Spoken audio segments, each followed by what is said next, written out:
Well, good morning, everyone. I'm Tamra Eker, Executive Director of British American Business here in New York. It is my pleasure to welcome you to today's session on engaging and empowering your people, which is the third and final in our resilience and continuity series for the small and mid-market segment of our membership.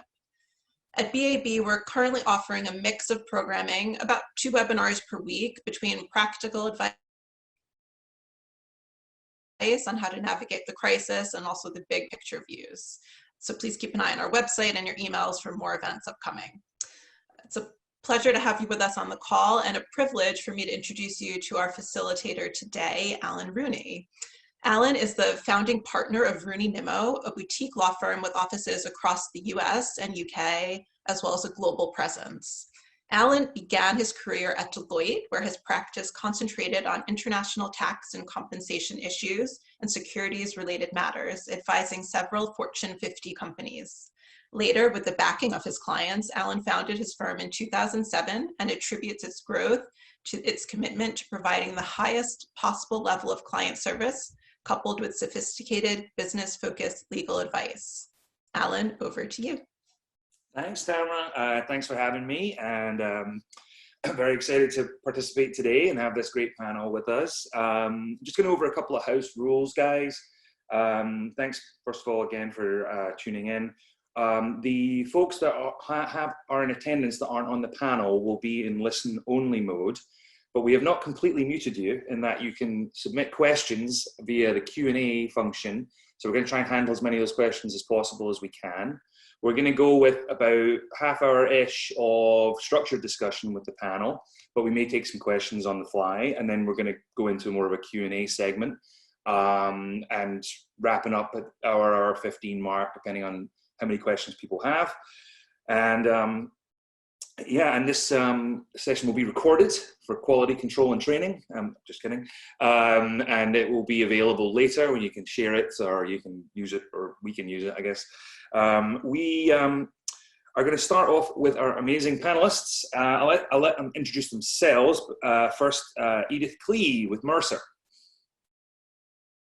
Hi, everyone, and thank you, Allan. I am a partner at Mercer. I lead our career line of business on the East Coast, which covers a wide range of HR topics, and really happy to be here today with the panelists to contribute to the conversation.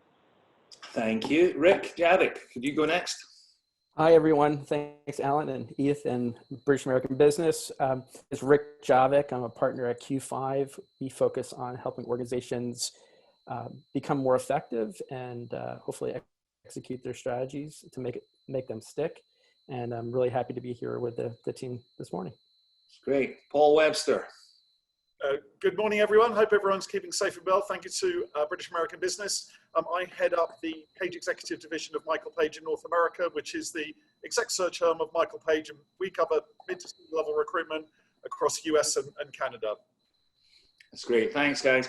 We'll go to questions in a second, and just sort of, obviously, we're, as we all know, for a month or two now, we've been going through a very unprecedented time. Hope people are safe and hanging in there, and it's lots of challenges for businesses and families, and taking care of elderly relatives, sick relatives, kid cover with no school. Like it's a pretty crazy time, as we all know.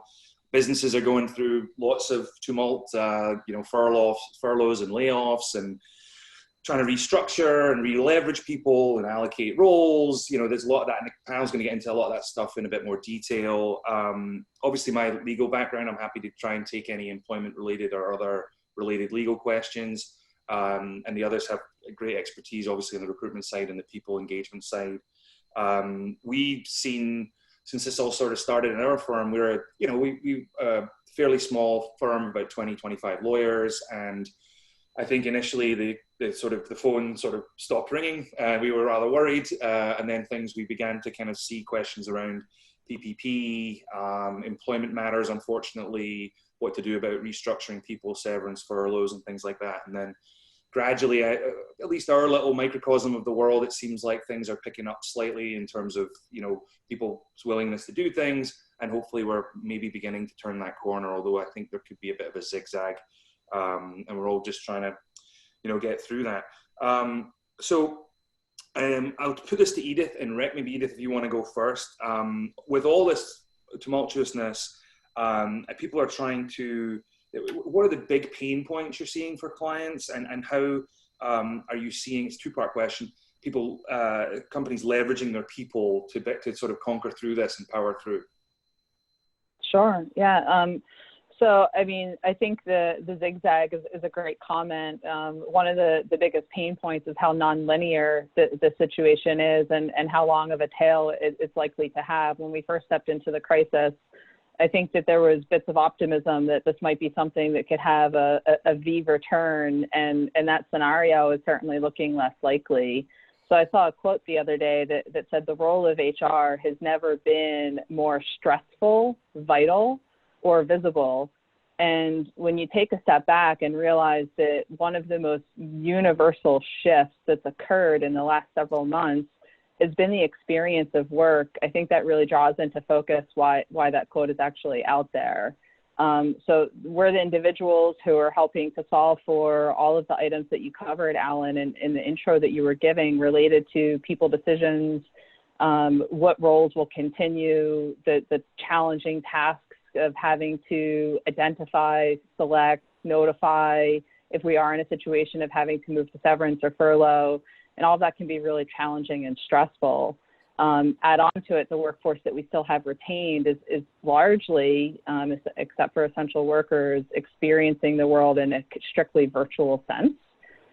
Some organizations were ready for that. Many were not. So we've had to really quickly adapt the tools, the methods of working, when we work, how we work, and we've done a good job with that, but it's going to have a longer tail, like I said. So what organizations are starting to focus on now is a move from react mode to return and reinvent mode for their businesses and their workforce.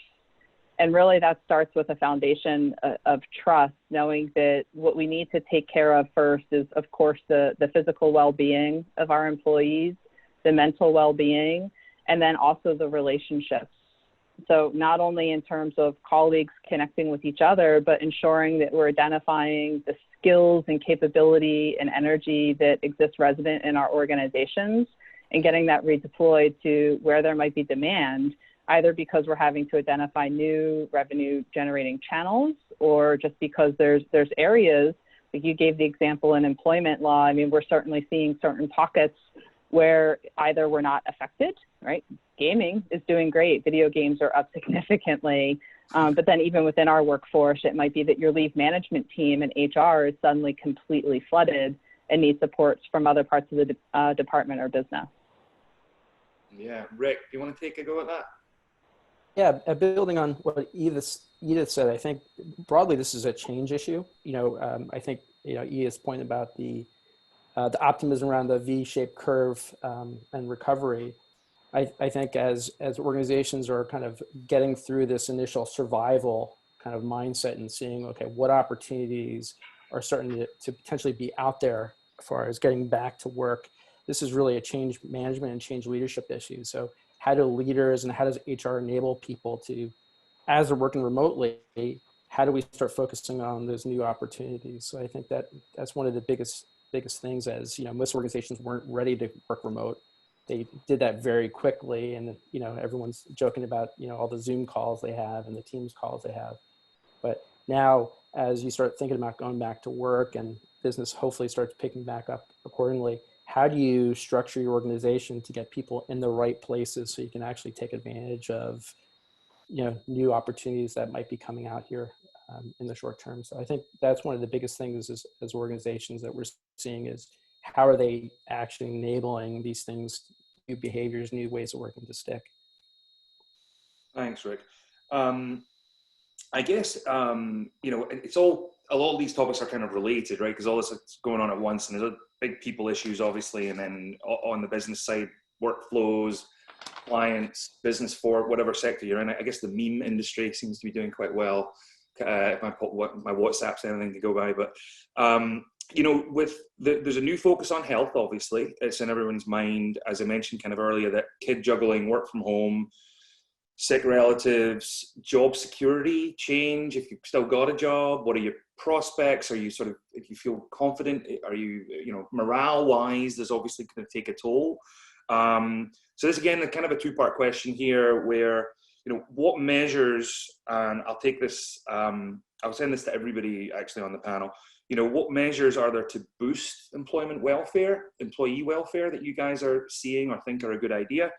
And the second part of it would be, we can get into maybe flexible compensation and benefits and trying to address changes and challenges that, obviously the pandemic is creating, but also those that maybe possibly opt to work less, but retain benefits in certain proportion of the compensation, things like that, which obviously will have a legal dynamic as well as, an HR dynamic. So I don't know if whoever wants to volunteer, take that two-part question. Sure, I can kick off, Alan. I think firstly, around sort of at the employee welfare point, it's how we're acting as leaders and managers of these people. So the first thing I would say is it very much comes down to the 3 C's: connection, clarity, communication. So connection, of course, being reaching out, connecting to our staff, speaking to them, communicating with them. Secondly, clear goals, clear expectations. What do our teams expect from us? What do they want from us as managers and leaders? And then thirdly, our constant communication with them. I think one of the key things right now is a lot of people, employees all sitting at home, a lot of uncertainty about what's going on. They're not able to physically grab their manager or even see their manager walking around the office and perhaps even get a physical sense of how they're feeling or the mood of the working environment. So actually understanding through the virtual way, I think it's very important for us as leaders and managers to be communicating. Around the wellness piece, I think it's still kind of very much treating people as human beings. I mean, one of the things I've seen operating very well within companies is the home fitness thing, the Pelotons, the mirrors, people getting to, people doing group Zumbas, things like this, some workouts, and then things that are going on in the wider world that perhaps people can't directly engage with. I saw Earth Day last week, and some firms, for those who could get outside, they were telling people to go and plant something, make them feel good about the world, talk about recycling, things like that. And then for people that couldn't go out, I was hearing virtual tours of the Great Barrier Reef and people to get a sense of environment. But a few things that will break the mood and sort of make people feel human again. We're boxed into set environments at the moment, but actually, realizing there's still the wider world out there. The sun still comes up in the morning. Summer's coming, etc. So when we can get past the situation where we're not in all lockdown or partial lockdown, there's still the world out there. No, for sure. Rick, what do you think on this one? I think the big part is everyone jokes about, you're kind of in Groundhog Day, that, your weekend from to the average work day doesn't really change much because we're kind of locked inside. I think, the big part of this is how organizations and leaders are making sure people are taking care of themselves. One, as a leader, are you making sure that you're not burning out, right? In this kind of mindset where you're just kind of waking up, logging on the computer, having, Zoom calls all day. So I think a big part of this is, how individual or one, taking care of themselves, and then how are you kind of supporting your broad colleague base, right? The people who work for you and work with you. So I think that's going to be a really important thing going forward, because who knows when we're going to actually start getting back to work and what that will look like itself. I think that mental health and well-being is key. Edith, do you want to take as well? I know maybe some focus on the flex benefits piece if you can. Sure. I mean, actually, I was going to step into it through the compensation angle and kind of even going another click back to just the concept of inequity, right? We have, some organizations where there are individuals that are still very much in the front lines in a situation where there can be more vulnerability. I do a lot of work with health systems. My mother also works in a grocery store. So I can relate very well to this idea of individuals that are kind of grappling with do I go to work or not, even though I have the opportunity to, because there might be something that feels unsafe. So big focus there in the beginning around just making sure people have the appropriate equipment to be as safe as possible, but then a shift in conversation to, well, what additional benefit, if any, should be provided to those who are putting themselves on the front line? And hazard pay became quite a hot topic. We didn't really see a lot of prevalence of that. It certainly happened in select pockets, Cuomo in New York, Governor Cuomo had raised that was a desire of his to see that be something that was brought to bear and hasn't been adapted in a universal sense, but you've had major health institutions like Northwell who've said, we're not going to give hazard pay in advance, but we're going to do something retroactively by way of a bonus. They gave their frontline workers a $2,500 bonus and an additional week's paid vacation to recognize that they were putting themselves in a situation of high stress. So I think organizations right now, when they think about what are we going to do that's different, they're trying to add in the fact that, again, work experience is again, much more diverse than it had been in the past, given those who are on the front lines are not. And then being very careful with their cash position. So that's not something that everyone is going to have an opportunity to do something as creative or generous as they might have wanted to before, because really what most organizations are doing is saying we want to protect jobs and we want to protect wages. And that's usually the first two principles I see for an organization of any size who's evaluating what things we can do to improve the welfare. More broadly, seeing things like telemedicine, definitely much higher adoption. I've had my own first telemedicine experience, which was really interesting. So organizations that hadn't been early adopters of that, definitely making them part of their arsenal to ensure that individuals who they're currently responsible for from an employment perspective are getting access to regular care and certainly mental health and EAP type programs. That's good. Thank you for that. Yeah, I think there's lots of changes all over the place, and even some positives. It's weird. I find myself doing Zoom calls, which would otherwise normally have been telephone calls, you know, with overseas clients and stuff, and you're actually seeing them face to face, which is probably actually better in a weird way. Yeah. So I think that probably covers that one. A couple of questions coming in. Thank you, guys. We'll get to those. Although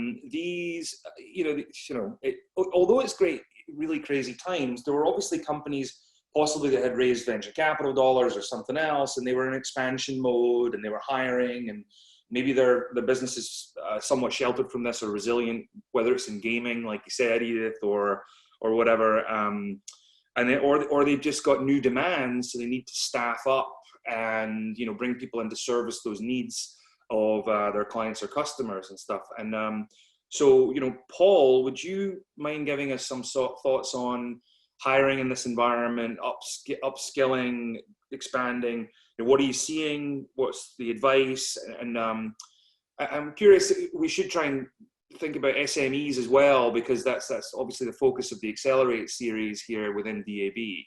But if you could take that one, please. Certainly, absolutely. I mean, my whole sense about the COVID situation has been, it reminded me of Y2K when we got to 31st of December 1999, and we'd had all this publicity about the world was about to end because all the computers were going to shut down at midnight going into the year 2000. And of course that happened. Everything was fine, and we all got on with it, and the computers adapted and changed, etc. So I think there was a lot of worry and concern, particularly with SMEs coming into this crisis, that would this inevitably mean that their business was going to be shuttered, or there were going to be automatically very severe changes. That hasn't happened. Certain industries, of course, are under an extremely challenged situation. Other industries are doing very well, as we've commented. And I think looking at it from an SME perspective, one has to take a medium-term view here. I mean, I'm getting a lot of calls from people in the hospitality sector, for example, that are saying to me, of course, even when people can get back into work, we're still not going to see the tourism back in New York in the way that we did. So the medium-term outlook is more challenged. Other industries, I think, once people, or the majority of the workforces, can get back into the office, perhaps 1, 2 months, whatever we're talking about, then things are going to be turned back to a relative normal situation. However, there are certain things that have changed, and I think these are helpful from an SME perspective moving forward. One is that I'm hearing from a lot of clients that, to Edith's point, they weren't really properly prepared for this sort of situation. And one thing moving forward is just the ability to onboard staff very, very quickly from a recruiting perspective, but working from home. So one of the things that I've been hearing is, they had an employee starting, sure, they switched them starting in the office to starting remote, but suddenly they can't get a computer to them because there's there's problems with the distribution channels. Everyone's trying to buy their laptops, etc. So just logistical factors around actually just getting a staff from working from home. I've heard concerns about cybersecurity. I think cybersecurity is going to be a huge growth field. It was a big field anyway, but that is going to be a huge expansion area. And the ability to properly put the correct security systems on home systems. One of my best friends in New York is a trader, and he's had a 20-year career, never been able to work from home because there's never been the level of appropriate security around his trading systems that would allow him to operate. Now there is, so he's being allowed to work from home for the first time.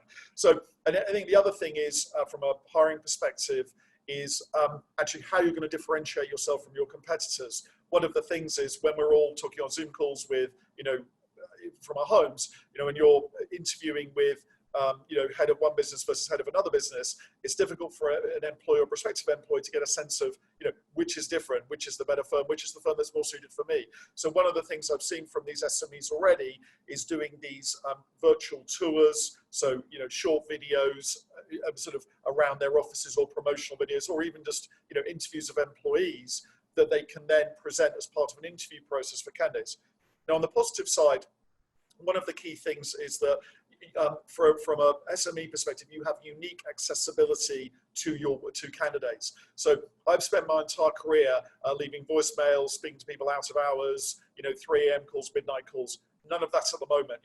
You can get hold of a CEO of any large company or any employer. They're all sitting at home and they'll take your phone call. So essentially, if you're from a hiring perspective, your ability to access the workforce, or the workforce that you want, is in a uniquely strong position. I have literally never seen that. And then other factors that can assist the recruitment processes, of course, virtual onboarding. I've seen a lot more kind of psychometric based interviewing coming in, and the more kind of what I would refer to as technological based recruitment, away from interpersonal. Also, educating hiring managers. Historically, I've met a lot of hiring managers over the years that will say, show me the whites of the eyes of the candidate and I'll make a decision, right? That's all out of the window. Yes, you can see them through the Zoom call, but, proper, more technical, assessments of skill sets and appreciation. And I think that is going to have a positive impact around diversity and, sort of moving away from people with certain schoolings or, things like that into more of a truly objective assessment of the workforce. So you're seeing there's obviously there's a lot of people unemployed that weren't, right? And then there's also, you're seeing on the hiring side, if you're looking to talk to a company that could become a recruitment client of yours, there's actually a fairly open door at the moment because they're sort of twiddling their thumbs for periods of time that they never were before. Sure. Yes, on the candidate side. So, I mean, we have, a classic example, let's say on the IT side, a client that says, I want a Python programmer, Python being a software package for trading. That's an extremely niche field. It's very hard to get hold of people, and the people that work in that field are working 16-hour days. Suddenly, these are all people sitting at home, and you can, if you've got their phone number, you can dial them and you can actually reach them. So essentially, yes, from an employer's perspective, accessibility to candidates, but then equally, yes, potential accessibility to employers as well, because they're at home, and you're not having to go through 3 layers of admins and support staff to actually reach them. Right. I mean, it's a good question. I'm just jumping off what you were saying, and this could be something for Rick and Edith as well. Obviously, culture is a very key thing in enticing talent in. And demonstrating culture is quite often about, they come to the office, they meet the people, they have a cup of tea, they chit chat, they interview around or whatever. With that going, how are we going to portray our culture as an organization? Maybe Edith? It's interesting. I think that, talent acquisition has already been an area so ripe for disruption given the advances in technology. And Paul, I really, was nodding on your point around things like Pymetrics and more sophisticated models of assessment for fit. But some organizations have already gone really far with this, and you can take inspiration from them and see how you can apply it to organizations of any size or sector. A really good case study that's publicly available is Unilever. If you just Google Unilever, and their recruiting model, you'll see that they digitize nearly the entire thing. And while they do have a point in the life cycle where they do end up bringing people on campus, a big part of what they did was created virtual groups where they were able to bring candidates together, recent hires together, and start formulating community in a very virtual sense along the recruiting life cycle. So it helps with mutual fit, even that before they made the investment of bringing people into an on-site setting. In my own organization, several years ago, we made a shift from having our typical go to campus, collect resumes, review resumes, bring people into the office, do interviewing, to a much more virtual leaning program. And we really saw great benefits in terms of both the diversity of schools, the diversity of candidates and backgrounds that we were able to bring into our process, and something that we really celebrated.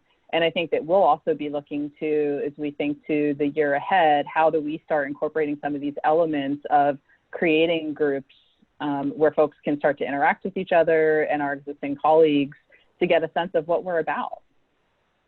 No, for sure. Yeah, interesting. I met a startup. I'm sorry, Rick. I met a startup last year. It was a client of ours, and they were in the virtual, not in the virtual, they were in video recruitment in a way. What they would do is, instead of the traditional stack of resumes, they would screen for potential clients, placements, and you'd get 3 or 4 people on video, and you would also have 3 questions that you would have asked as a hiring partner or whatever, and you'd sort of get a sense very, very quickly of how someone conducts themselves, how they present, how they, their appearance and everything else, how professional they carry themselves. And that, I guess these sorts of companies are positioned possibly for great growth because it's going to be a lot more of that activity. Rick, you were going to say something. I'm sorry. Yeah, I wanted to build on the topic around culture. Like, so from, onboarding employees to people who are already there. So obviously a lot's been about, purpose-led organizations. So how do you enable this connectivity to leaders and your colleagues when you're not face-to-face, right? Because, the great thing is you're walking to and from meetings, or you're going to grab lunch or coffee with your colleague, you get that personal connection. So what we're seeing a lot of organizations do is kind of enable people who want to volunteer to just connect with people around the organization, maybe in parts of the organizations that they've never worked with before. So it's kind of enabling a virtual office, if you will, allow people to kind of share, how are you really doing, and allowing people to kind of just talk about how they're spending their day, tips with technology, to what are they watching on Netflix or Disney Plus, those sorts of things. So we're seeing, how do you enable that connectivity beyond just the work meetings you have to kind of keep that energy going and keep it varied. But, to me, it's like, the question is, how do you bring your culture out? How do you, when you don't have that special sauce when you're meeting people in the hallways or at the water cooler? I think that's a big one, right? Because a lot of team building, a lot of why people go above and beyond for their colleagues is because they've formed friendships and relationships around water cooler or what was on TV last night or whatever. And it's non-essential, but it's very important. If you know what I mean, it's not about the workflow, right? And it sort of makes people belong and binds people together. And I think that kind of is interesting. So Rick, just to go back to that, what are the virtual ways of having that chit chat? It's just people reaching out for a 5-minute catch up? Yeah. So, at our organization, and again, people can take this, it might work for them, but we're having kind of 15-minute chats. People can volunteer to sign up on our intranet, and you get randomly connected to people, and you kind of set up 15 minutes. Those conversations, you really get to know the employees really well. We've had a couple of people started that I don't know here based in the US. They're maybe in our Australian business or in our UK business, and you're able to kind of have that personal kind of connection, learn about their family, learn about their hobbies. And now that, when you actually have a work function to do, or work task to do, you actually know something personal about that individual. So that's just one kind of technique that we're using that, a lot of people are taking up on it. I can see that making sense. Yeah, we I guess that's where you're seeing the, team quiz nights and team Zooms, and, we've got one every couple of days just so we can see everybody. Occasionally it's happy hour, you got to do what you can. And I think, I don't know, I find it depends, for some people are more extroverted, some people are more introverted, but just seeing everybody's face, I think, at least the first couple of weeks was very helpful, because it just kind of helped, oh, everybody's fine, and there was something settling about it. Anyway, do you have anything more on that one, Edith? Yeah, I think that those are great examples. I mean, I would definitely encourage having it be more of a buffet style of approaches versus, a one-stop shop for it. The Zoom happy hours and trivia nights are really a great mechanism, but aren't always going to be something that's feasible, particularly for folks who are balancing other acts of care, whether it's for young children or elder parents. So there's something that has to happen in balance with that. And the other thing that we've seen in some of the employee research that we've done over the years is that balancing that group interaction with one-on-one. So I really love the concept, Rick, of the kind of ramble and you get matched with somebody and get to have an interaction and do some relationship building. But I also think we need to be putting a lot of support into people managers to be an extension of our culture and ensuring that they're having those individual check-ins with people on their teams, so that we're keeping a running tab of well-being, support, and also capturing ideas, because everyone is dealing with something completely different right now, and you never know what you're going to learn when you pause for those one-on-one interactions. Yeah, and Edith, this is an exciting topic for me, but we talked a lot about communication and how leaders are actually connecting with their employees, and that it's obviously harder to do remotely, but even if it's at least on a weekly basis, varying it from written to video chat to other ways that you're kind of varying the topical levels and kind of sharing things that are going well as kind of being as open and transparent as you can be where you have challenges as a business. But the key in these times when we are disconnected is, as leaders and HR professionals, ensuring that we're trying to keep that two-way flow of communication going. So it's, hopefully it's not a one-way communication, but you're asking your employees, how they're thinking and feeling. Maybe this is a great opportunity to find talent or new ideas on how we can take advantage of certain things. I mean, there's an article written in The Economist about, this is the best time companies that might kind of jump out of this are innovating more than ever, right? So how do you enable that within your culture, within your dynamic? And a lot of that is got to be how you are kind of being intentional about those connections you're making across your organization. And I think it starts with the leaders, right? How you are kind of connecting with, your teams and your people up and down the organization. For sure. Yeah. That sort of leads into another question. So obviously, with what's happened, we've apparently something like less than 50% of companies had this sort of work from home or remote ability of working before this happened. And this is sudden adjustments, like a snap thing, right? And so it's a challenge for engagement management. I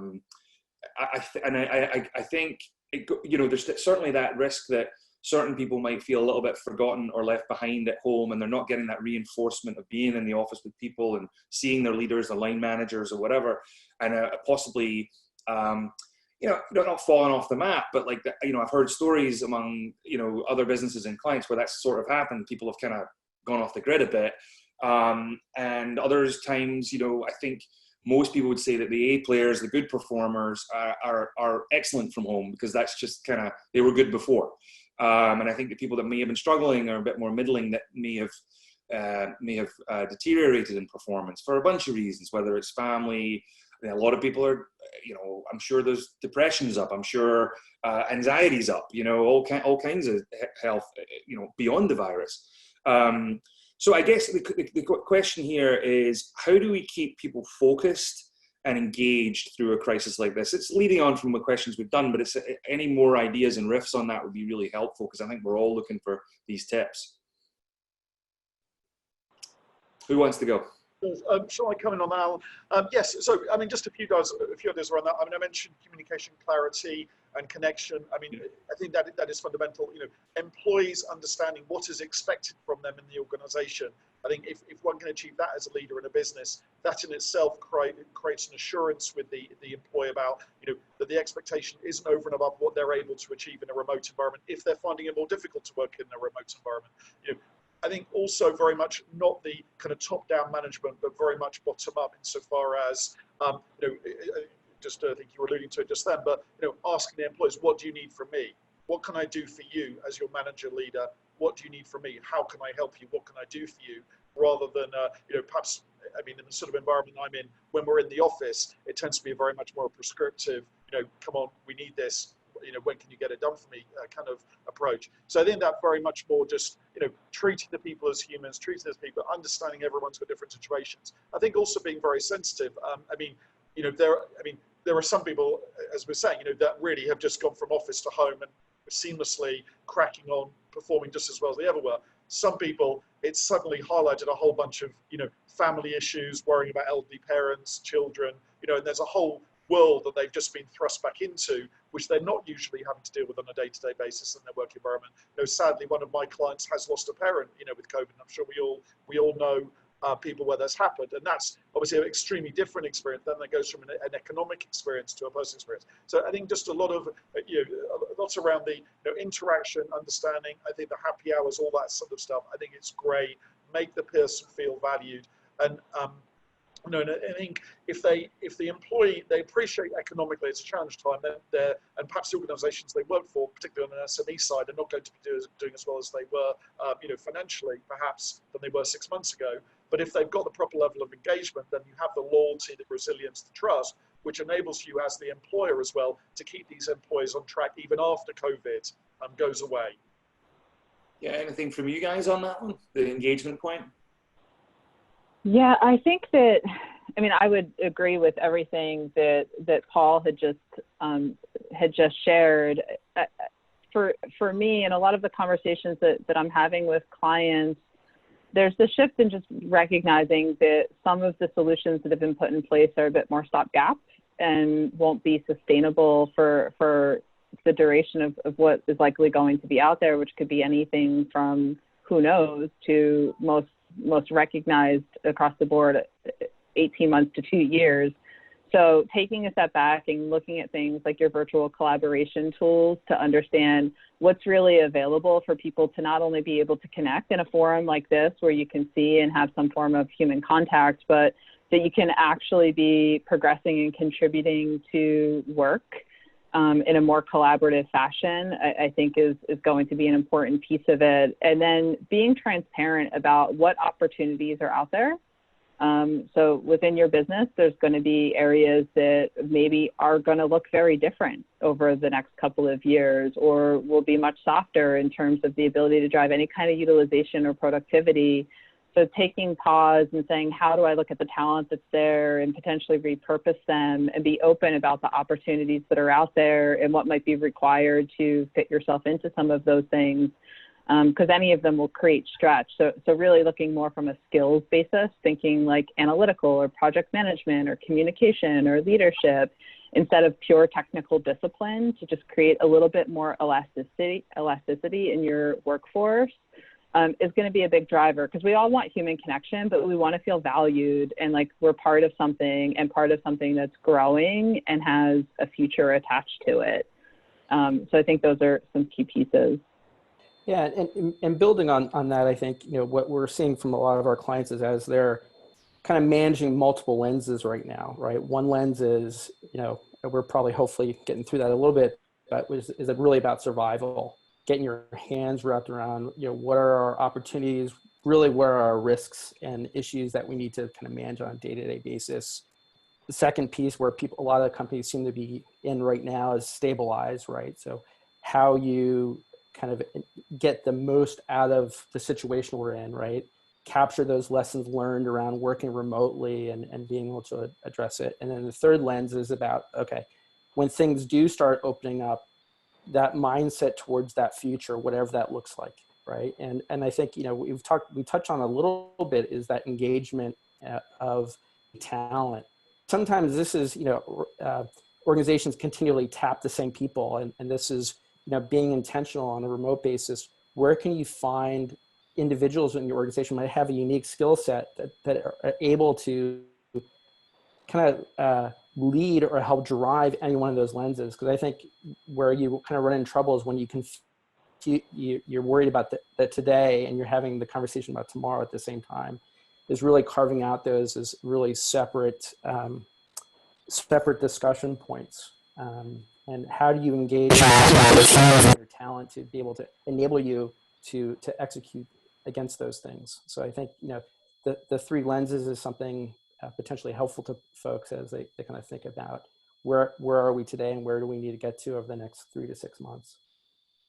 That's really interesting. Yeah, and I think it's something like this it's a great leveler as well, right? So it affects the bosses, the CEOs, the mailroom folks. I mean, everybody is just sort of impacted, and maybe that kind of unity of events, like think back to like Second World War or whatever, that maybe we come out of this, those that are still together in the team, maybe there's an added trust and an added bond emerging from this, particularly maybe in smaller organizations. I don't know if you guys think that to be the case, and people maybe think that, wow, we really stuck it out together, I absolutely do. I think that, it's most, in our organization, I've seen it replicated others in variation. It's we're in this together kind of mindset, and every single person is going to have to do something that's a little bit different. I do think that there's a new normal that's going to have many variations in definition, and that probably the thing that's going to enable us to be a catalyst in getting through it is that we are going to, as leaders, have to be a lot more vocal, whether that's through written or through just what you speak to your team, because observing things like servant leadership or whatever you're trying to imprint on your organization, you just don't have the same forum that you used to have to be able to demonstrate those things. So if you're looking to drive engagement, I think that being very intentional with your language and even little simple things, like I was talking to a financial services organization, and they've instituted something where they want people to be able to take some breaks.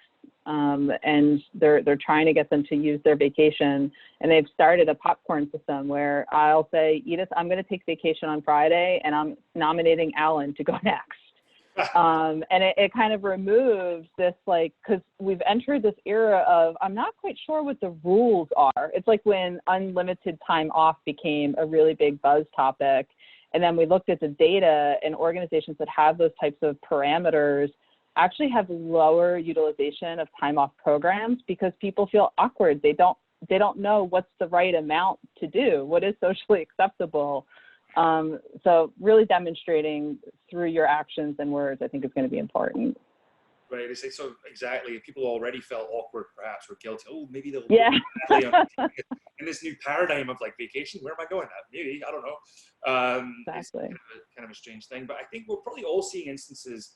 I know on our team, for example, I've been amazed at the way people have stepped up in terms of lawyers learning the PPP and just writing down the guidance and jumping in. And really, I think everybody, in a small business, people get it, they're smart. They're well, look, I realize we could be fighting for our lives right now, so I'm going to do my bit to, make sure the organization does okay and we get through this. It's not going to be a rough few months or whatever it's going to be, but I don't know, the team bonding side seems to be positive, and I've heard that across a lot of organizations.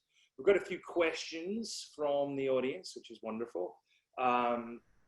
I've got one here. Have you noticed any difference in how employees are coping with the virtual environments by generation? Any advice on how to manage different approaches and coping mechanisms, I guess, with those of different age groups? Who wants to take that one? We have seen some of that. There's, really technology adoption can be delinked from generation, but there's certainly some patterns. So those who have not traditionally worked in a remote environment where these tools are new, there's just been a bit more targeted training and up mentoring. So if you have individuals in your workforce, whether they're a younger generation or from anything, but just have more tech savvy, having them provide additional support and mentorship to those that aren't comfortable with the tools. We've seen some programs like that just pop up really quick. And it gets back, Allan, to what you were saying, and Rick as well, with this all in together kind of mindset of trying to drive positive impact. That can be redeploying people from HR and finance to play a role in a hospital floor of moving patients, to I'm someone who's going to provide a bit of additional support to a leader in my organization who isn't yet comfortable with maybe all of the advanced features. I mean, you could do some really interesting things in something even like a platform like Zoom around breakouts and live polling and things like that. And it can be a really good way to just create new connections. Oh, for sure. And yeah, we've had Teams for quite some time, but we've suddenly embraced it, you know, on our side, and you just kind of get used to it. I'm not the most techy myself. Actually, that same person had a follow-on question, and this might go to you also, Edith. Any advice for graduates, young professionals who are looking to enter the workforce during this time? What should their focus be? I guess it's almost graduation time, right, for seniors, and I mean, poor buggers, but go ahead. Yeah, I mean, first, my heart goes out to you. I mean, that's it's a challenge to embrace a change like that. My senior year, I graduated from college, the first class following 9/11. It was also the year I lost my father, so I can just really empathize with this generation and going through something where overnight you're suddenly dealing with a very different picture. But what I can share, and I'm very interested in Rick's point of view on this one as well, of course, Paul, is that, you know, we can be resilient. It's going to look different, but there's still opportunity for good that's embedded in that. If you have time that's available, I would get comfortable with some of the virtual tools that are out there, because chances are that if you haven't yet retained employment, or if your employment has been delayed, I mean, a number of organizations have already said, we're going to hit pause on bringing on our college hires and reevaluate it, or have made a commitment that we're going to have our college hires instead of June start in January. But you can be doing things along the way to set just incremental goals of how do you ready yourself for those experiences, and just know that virtual interaction is definitely going to be one of those things. Yeah, Rick, you want to jump in? Yeah, I can follow up. Thanks, Allan. I can follow up on that as well. I mean, in answer to the, so both take the generation question, new graduates. Okay, essentially, we're all IT people now. You know, in the past, senior management were, again, as I say, pretty much all throughout my career, you know, you had senior management, you had the group that were so-called millennials, which were the other group in the senior management spine, and then you had the IT team, and the IT team were the people that were meant to be doing things like sorting out Zoom or whatever. That's all out of the window.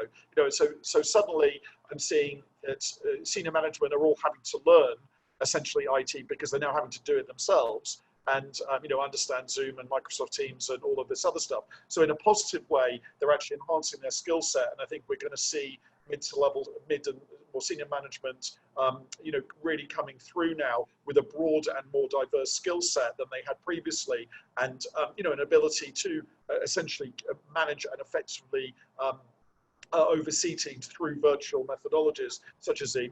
In answer to the question from the graduate, I think you're in a very positive situation, because most likely you are more IT literate than the generations previously, you know, the generations ahead of you. So, you know, I suddenly see that, you know, with the graduates that are obviously very familiar with, you know, online payments and, you know, just all the aspects that modern technology is now delivering, and social media now delivers, they do have a much greater skill set and you know, a much more kind of marketable core skill set that can be adapted into the new work environment.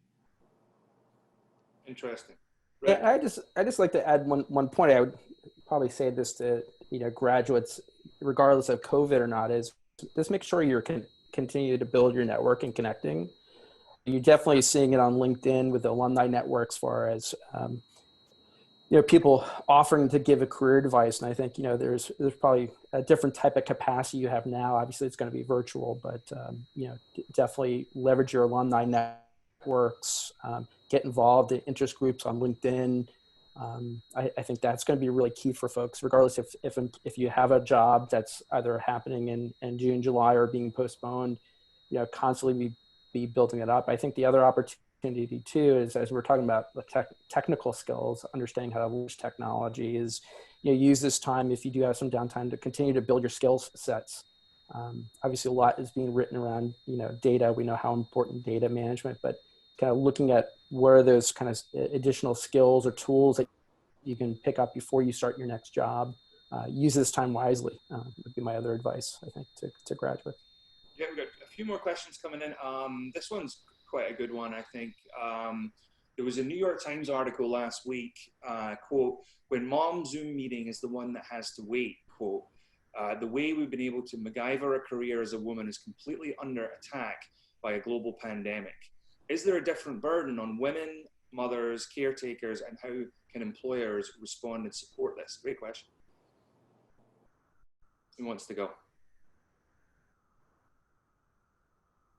I was going to sit squarely and have a man answer because I'm interested in the male and female perspective on this one, but maybe it's a...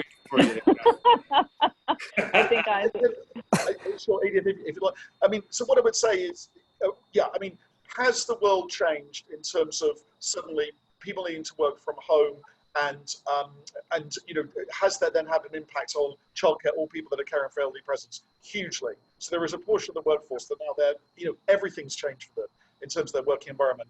And I think this is going to have a knock-on effect with things like real estate and, you know, things like, do people stay in, you know, sort of the smaller New York City apartment, or do they go to the Westchesters and the, you know, the Long Islands and the New Jerseys, etc., where they're going to have more space, and perhaps they have, you know, separate, you know, more of a separate accommodation which young people can go into while they're working, and home offices, things like that. So I think you're going to see a real knock-on effect into real estate and home working environments. You know, has it got more people, harder for people that are undertaking childcare and older people? Certainly. And I think we're going to see, once the world opens back up again, a huge growth industry around childcare for you know, working parents, as well as people caring for elderly people at home, and how that's going to work, and where, you know, how we're going to be moving, perhaps. You know, of course, I don't, you know, no one's expecting 100% of all the people that are currently remoting are suddenly going to, you know, 100% of them are going to all return to the office. But, you know, certainly a proportion will, but perhaps will be,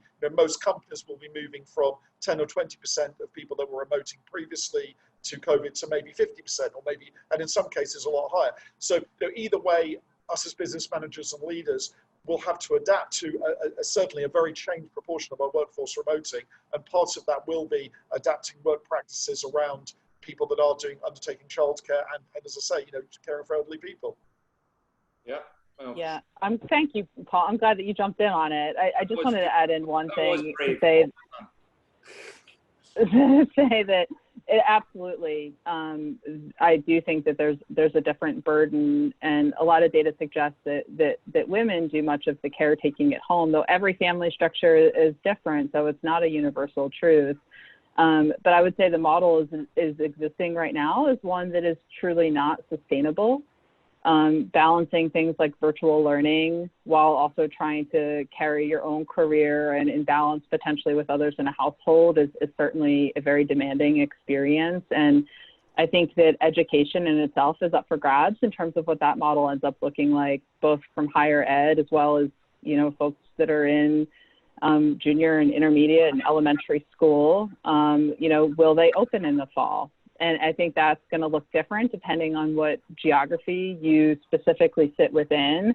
But it's certainly something that employers are going to have to figure out, because if you have workforce that you want to be able to engage, but a burden for them being able to actually contribute rightfully to a role is the absence of an alternative in childcare, that becomes a barrier that's worth talking about. And the reality is that it does disproportionately impact women in the way that society runs today.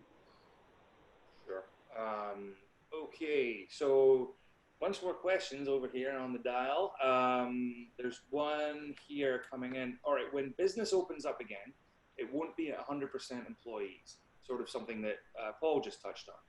How do we manage to allow, how do we manage who to allow back first? What about people who refuse to stay home, e.g. aggressive lawyers?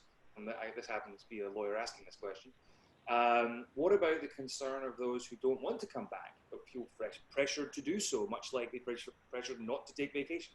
I can comment on this a little bit. I think that, I mean, from our point of view, ignoring the sort of legal side of that question, which could have a bearing, it's sort of safety first, right? And we, again, as a law firm, we're quite fortunate that remote work is a pretty functional type of work for us. We can kind of do what we need to do. I think professional services, that's probably generally true, assuming you have the tech and the security and the things that you need. So I know from my perspective, I'm just taking a, you know, let's keep people comfortable and working productively and safe for the moment. And I think we have to take it. I've been trying to take it week by week in terms of what the situation looks like. You know, the long-term real estate ramification, sorry to riff off the question, is in my mind, and I think in a lot of people's mind in terms of, you know, we'll get into that in a minute. But does anyone have a point of view on this, the concern of those who don't want to come back and feel pressured, and those that are like, let me back in the office once non-essential businesses are allowed, assuming with distancing measures to some degree. What do people think on that? Yeah, we're seeing some of our clients starting to think about, okay, as different workplace restrictions start easing up, everything from down to the commuting, and you're starting to see interesting articles in New York Times and Wall Street Journal about this. But do people feel safe on the commute?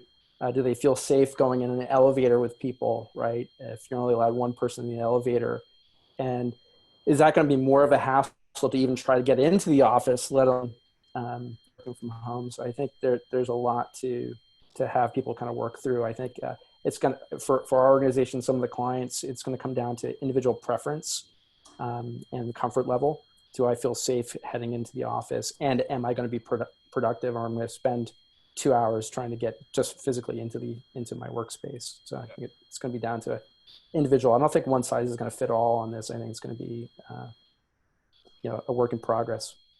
Right, and I guess managers, owners are going to take, if they're performing well in some kind of remote fashion and Zoom cuts it for everybody, then as long as business is functioning, again, in the new normal, you probably have to be more flexible, and to some of the points you guys raised about pivoting and reskilling and all these sorts of things. So going to another question. This is to Paul. You mentioned things like psychometric testing or interviewing, etc. Do you think this will permanently change how we recruit? Do we have to prepare an entire generation to interview differently now? Absolutely.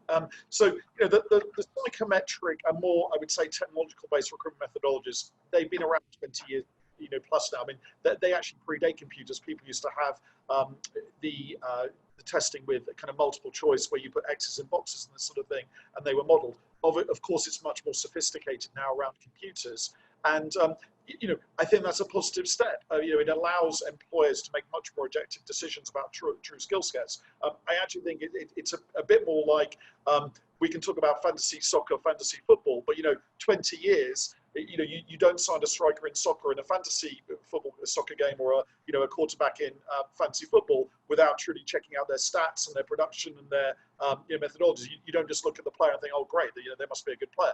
So I think that's sort of but applying that over into a more senior management roles within SMEs, then it is going to be much more of a technical, objective skill set, which you're going to have to look at. And essentially, computers are very good at that. They can draw out the skill sets. We have candidates, candidates right now that have to go through psychometric testing, and they spend hours and hours trying to second guess the tests and practice the tests and model the tests, so they come out as the perfect candidate, whatever the search is.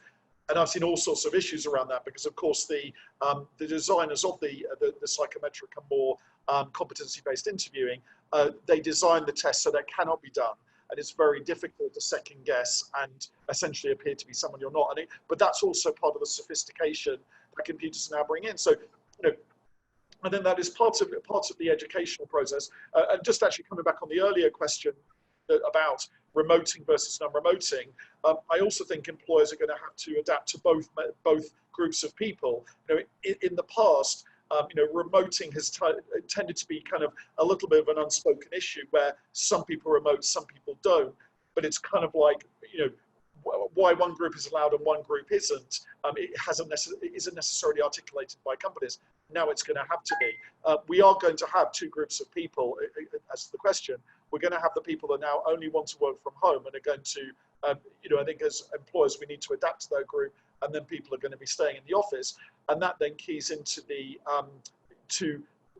things like recruitment processes becoming purely virtual. Potentially with all the interviews being over VC, competency-based interviewing, virtual touring of companies, perhaps phone calls or video conversations with peer groups within organizations as the hiring process progresses, to try and get a feel of the firm and a sense of culture, and then candidates starting day one. So we are now at a situation where the entire recruitment process and the starting of an employee will occur without any physical person having met that person. So that is an adaptation, and yes, I think that is here to stay, and that is something that we have to educate our hiring managers on. Yeah. So I guess the sort of second part of that question, do we have to prepare an entire generation to interview differently now? I guess the younger people, well, they're fairly adaptable to that already, but maybe the more mature hires, what do you think there? Absolutely. So they've got to be educated. I mean, in fairness, in my experience, mid to senior level management have become much more adaptive. You know, they've had to be. You know, yeah. Obviously, computers, social media, you know, etc. They've been a complete game changer in the work environment for everyone. And recruitment is no different, and management is no different.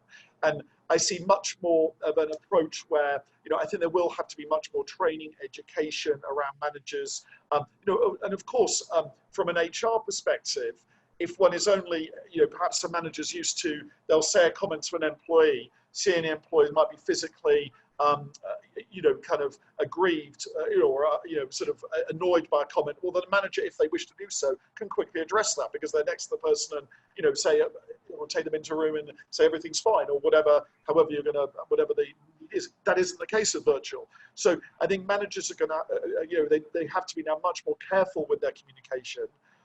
The communication is going to be briefer. It's going to be difficult to read employees. So it has to be much more objective, accurate, and clear with people, staff. And that keys into the managers then having true training about how I approach. So, but again, the question being, our senior, you know, does there need to be a generational change in terms of how the senior manager is approaching? Yes, but I think they're open to it. I mean, most of even people with 30 years experience in the workforce, they're kind of getting this and they are trying to change. That's my personal experience. Well, I guess necessity is a mother of invention, right? Like, you just got to get on with it. I mean, as you were talking, that I began to think about, you know, retaliation, harassment, discrimination claims, and all that kind of legal rubric, you know, that we deal with a lot in terms of, you know, the labor and employment work and how that will change. I mean, my immediate gut is that some of that probably drops off. There's less of it, right? Because there's less opportunity. And then, but of course, there needs to be the usual, you know, performance evaluations, you know, warnings if there's poor behavior or whatever. You know, it's going to be very interesting to see how that plays out when you've got a significantly higher proportion of your workforce remote, and what's that going to be from a compliance and legal standpoint. I think we have time for a couple more questions if anyone wants to rattle any off in the panel, and we can go to one here. Give me 1 second. I guess actually going back to the issue on physical space, obviously in Manhattan, office space is very expensive. It's been sort of viewed as critical to have, and you know, you've got to have that nice view in Manhattan and whatever. Obviously proximity to clients, and I mean, there's nothing like it. We all love the energy of New York City, and that's an amazing, I know you guys are in some, you know, fabulous cities like Boston and Philadelphia. And that kind of the energy that we all miss right now, and the kind of connectivity and proximity to doing business. Obviously, we're going to have more of that online, and we can do a fair bit with the Zoom and all the rest of it. But do you guys see a more decentralized sort of cityscape and work culture? And do you see like the office space just becoming more of a, you know, maybe a few hotel desks and conference room access? Any thoughts on that? I mean, it's definitely being reevaluated, right? That's part of what everyone's looking at. And I do think it will be different. You know, how far that goes, I don't exactly know, but I think that as we've all become much more comfortable with operating in a virtual world, it does change. You know, as Paul was saying earlier, people are going to want to be based in Manhattan, or are they going to want to be based in a suburb? And do I really have to be in New York, or do I have to be in Philadelphia or another major city in order to get another type of opportunity? And the reality is that's probably going to level off. So I think that there will be some change. I mean, as an urbanite from birth to now, I kind of am a resistor in a way to the idea of seeing it go too far. But I do think it's absolutely going to be different, and we're going to see every organization reevaluating their physical footprint. Oh, for sure. And obviously, in a place like, particularly Manhattan, it's an extremely expensive line item. Yeah. So there might be some opportunities for efficiency there, as owners are saying, well, you know, much smaller office, we'll all go in on a Tuesday and a Thursday, the rest of the time work from home. And the other thing is, I heard more old school comment from a peer law firm, a little larger than us. It's like, And the guy was convinced. He was saying, you know, this just shows that working from home just doesn't work. This is just terrible. You know, we've seen drop off. We've seen this. Like, ignoring the fact that people are probably stressing out, their productivity's down because they're, you know, things are settling down a little bit into this new normal. But, you know, my immediate reaction was, wait a minute, you know, I don't agree with that at all. I think virtual work works well in the law business. Also, what about happy employees? What about people that are like, well, I'm getting a good wage, I don't commute, I'm more proximate and present for my children.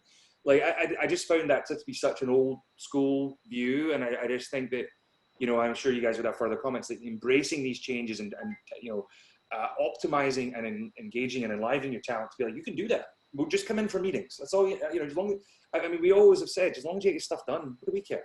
You know, it's amazing. But anyway, I think it's, we've surpassed the hour mark, guys. I wanted to thank all the attendees, all the great questions from people, all the panelists, BAB, of course, for the great work they do, the Accelerate series, as well as their other programming. Unless I get a little IM that I've forgotten something, I'll let you guys all get on with your days and be safe and be well. And thank you very much for joining. Great. Thanks, everyone. Thank you. Thank you. Bye.